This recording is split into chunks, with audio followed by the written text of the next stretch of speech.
Le feu ne s'éteint jamais. Sur Pandora, il renaît toujours, dans les cendres.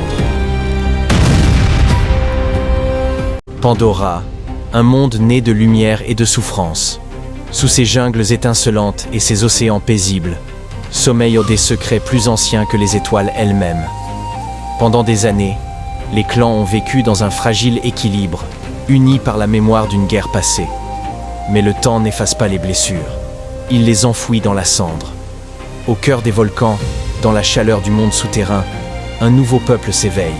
Le feu est leur arme, la douleur, leur héritage. Et quand la flamme s'élève à nouveau, même les dieux détournent le regard. Dans le silence avant l'orage, Pandora respire encore. Jake Sully observe ses enfants jouer, leur rire se mêlant au chant des créatures de la forêt.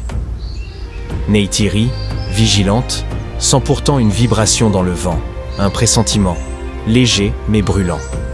Les arbres luisent comme des lanternes vivantes. Mais derrière l'horizon, un rouge inquiétant monte, tel un avertissement du monde lui-même. Ce soir, la paix semble réelle, mais la flamme du destin s'allume déjà. Sous la croûte brûlante de Pandora, un peuple oublié s'est forgé dans la douleur.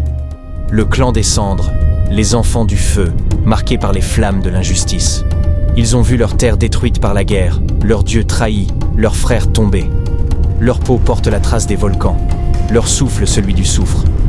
Aujourd'hui, ils émergent, non pour vivre, mais pour brûler ce monde qui les a condamnés. Quand le vent tourne, les cendres deviennent pluie. Une pluie chaude, grise, qui étouffe les champs et noie la lumière. Les Omaticaya lèvent les yeux. Ce n'est pas le ciel qui s'assombrit, mais leur avenir. Les flammes dévorent les arbres, les bêtes fuient, les enfants pleurent. Dans ce chaos, Pandora gémit. Le feu ne détruit pas seulement les corps, il consume la foi. Alors que les clans s'affrontent, d'autres ennemis avancent. Silencieux, méthodiques, humains. Leurs vaisseaux fendent les nuages, vomissant des machines d'acier et de feu. La RDA ne vient plus conquérir, elle vient coloniser. Dans leurs yeux, Pandora n'est qu'un gisement, un territoire à brûler pour renaître sous leur image. Jake Sully n'est plus qu'un soldat perdu entre deux mondes, père d'une tribu qu'il aime, chef d'un peuple qui doute, guerrier d'une guerre qu'il ne comprend plus.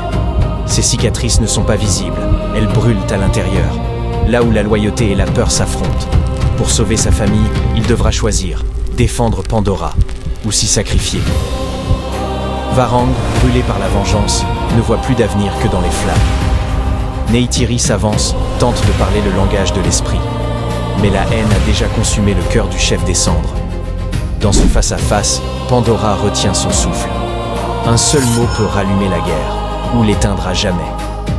Quand tout semble perdu, l'espoir trouve un chemin. Des clans que tout opposait se rassemblent. Ceux de l'eau, de l'air et de la terre. Une seule promesse, survivre.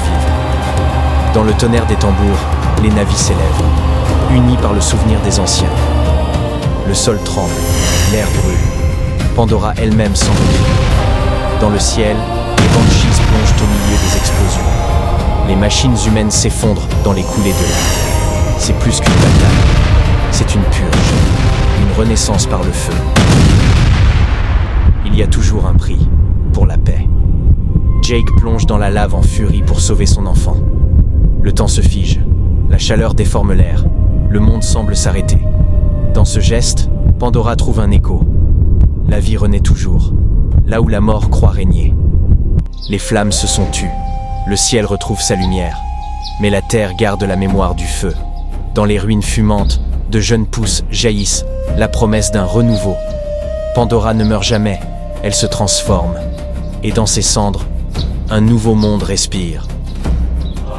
Si les flammes de Pandora continuent de brûler dans votre cœur, abonnez-vous et entrez à nouveau dans la légende.